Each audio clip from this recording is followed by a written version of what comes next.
Hello everyone, today we will explain how the lung works to your little baby brain. All humans have it, a pair of healthy lungs. Well, unless you're asthmatic, and that's really not much fun. Your lungs are a pair of very complex organs. To carry clean air is just one of many its functions. And no, not the organs you find in your churches. You don't need a player, but sometimes you do, specialist nurses. So in the following few minutes, we're gonna have an attempt to explain an organ system's main function and intent. And remember not to hold your breath throughout the show, because hypoxia can set in and disrupt your mental flow. Let's begin from the outside going in. This is where your mouth, trachea, and bronchi settle in. Bronchioles are easy to remember because they're small but with a bigger name, but if you ask me, the alveoli deserve all the fame.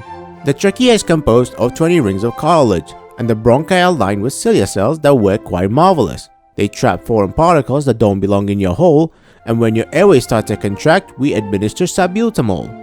The alveoli are a bunch of air sacs. They transfer oxygen to your blood and back. Filled with many small blood capillaries, they carry blood to your organs so that they won't freeze. But how does all this breathing action get done? Because it still happens even when your mind is gone. In your sleep, when you eat or even exercise, it has to adapt, otherwise something's not gonna be right. It's a two-part process, inspiration and expiration, powered by your diaphragm through contraction and relaxation. Let's not forget about your intercostal muscles. They open and close your chest and stabilize when you hustle.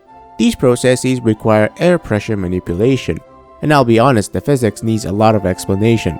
But just to put it shortly before you leave and go, air likes to flow from a pressure of high to low.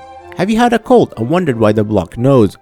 There are goblet cells that make mucus and spray them like a hose. It can be clear, yellow, or that green gooey bliss, a possible cause of which is Mycobacterium tuberculosis. But you don't have to worry about TB, we've developed vaccines for that. Well, unless your mom is anti-vax, I guess good luck with that. And if you have a cough, then usually it's a normal process. Just make sure you cover your mouth, cause that's disgusting.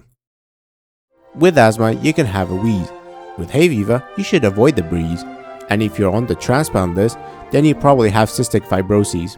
If you are a smoker and it gives you a good sensation, then I encourage you to consider smoking cessation. And finally, remember kids, vaccines don't cause autism, but a sharp chest pain could mean a pulmonary embolism.